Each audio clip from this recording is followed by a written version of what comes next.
تو کم از کم جو ان کا درجہ ہے وہ ہے ان کو پر پڑھنے کا فرض یا واجب. ایسے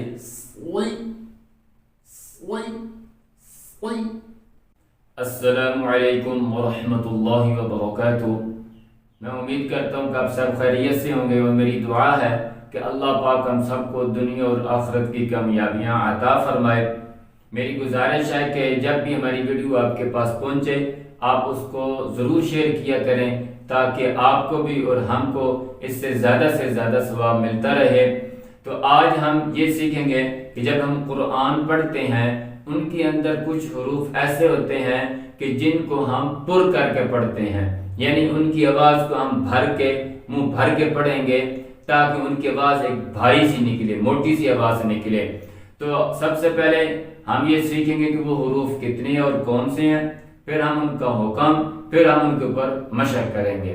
تو وہ ٹوٹل حروف جن کی آواز منہ بھر کے نکلے گی یا ہم ان کو پر کر کے پڑھیں گے وہ ٹوٹل 7 ہیں. جیسا کہ آپ کو نظر آ رہا ہے، خ، صاد، ضاد، طا، ظا، غین اور قاف. یہ 7 حروف ہیں جو کہ ہم پر پڑھیں گے. ان کو یاد رکھنے کے لیے ایک ان کے لیے جملہ استعمال ہوتا ہے، وہ ہے جی خص غوطن طب.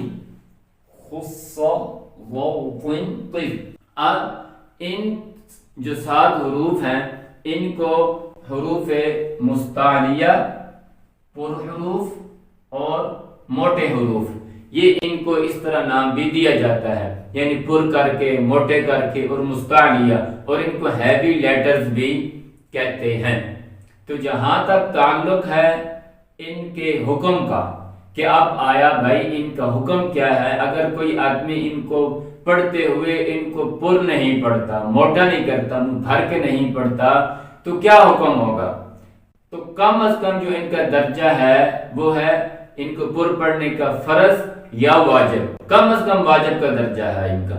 مطلب یہ ہے اگر کوئی آدمی قرآن کی تلاوت کرتے ہوئے ان حروف کو پر کر کے نہیں پڑھے گا، موٹا کر کے نہیں پڑھے گا، منہ سے بھر کے ان کی آواز نہیں نکالے گا، تو وہ اس کو اتنا گناہ ملے گا جتنا کہ ایک واجب کو چھوڑنے کا یا فرض کو چھوڑنے کا گناہ ملتا ہے. تو یہ اتنا مشکل تو کوئی چیز نہیں ہوتی، ہم کر سکتے ہیں، بآسانی کر سکتے ہیں. ہمارے اندر شوق اور جذبہ نہیں پیدا ہوتا کہ ہم قرآن کو صحیح پڑھیں تاکہ ہماری نماز بھی صحیح ہو اور ہماری عبادت بھی صحیح ہو. تو اب ان کا حکم آپ نے دیکھ لیا کہ کم از کم ان کا حکم کیا جی، فرض اور واجب کیا ہے.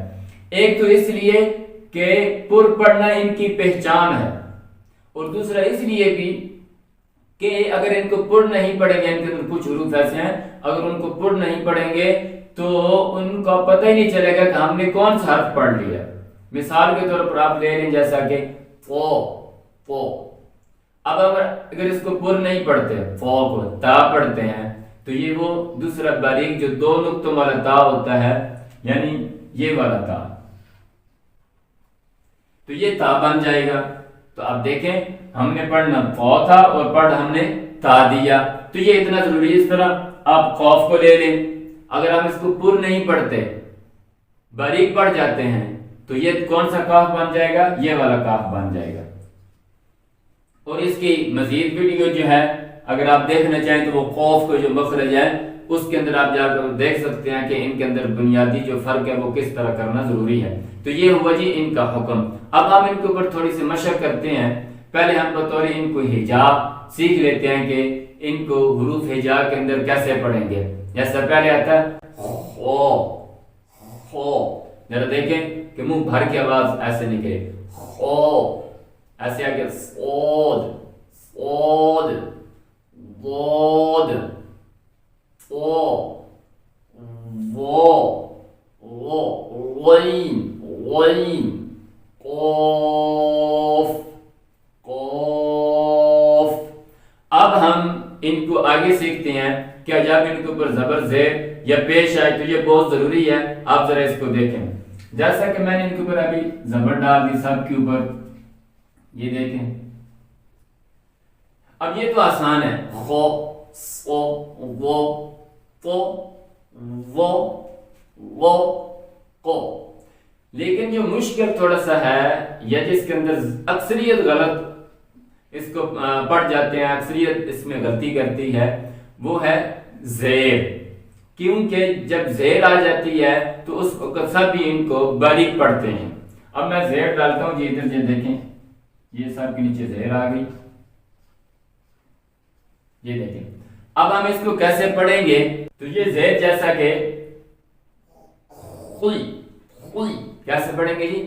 منہ پہلے ہم آواز کو بھاری کریں گے، یعنی پر کریں گے، تھوڑا اس کے اندر منہ کو بھریں گے، پھر ایسے زیر کے ساتھ نیچے آواز بڑی کر کے کھینچ لیں گے، ایسے خوئی خوئی، ایسے خوئی خوئی خوئی خوئی خوئی، ایسے خوئی ایسے خوئی خوئی. تین نہیں کریں گے، تین نہیں، خوئی ایسے وئی، وی نہیں، وئی وئی، ایسے وئی وئی، ایسے کوئی قوف کوئی کوئی. تو یہ آپ کو سمجھ آنی چاہیے. کوئی ایسے جب پیش آتی ہے تو اس کے اندر بھی یہی ہے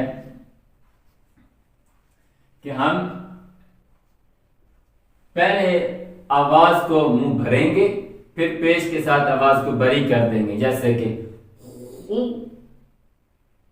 سو وو فو وو وو کو. تو مجھے امید ہے کہ اس سے انشاءاللہ آپ کو فائدہ ہوا ہوگا اور آپ کو سمجھ بھی آئی ہوگی. دعاؤں میں یاد رکھیں. اللہ پاک ہم سب کو اس کا اجر عظیم نصیب فرمائے. السلام علیکم ورحمۃ اللہ وبرکاتہ.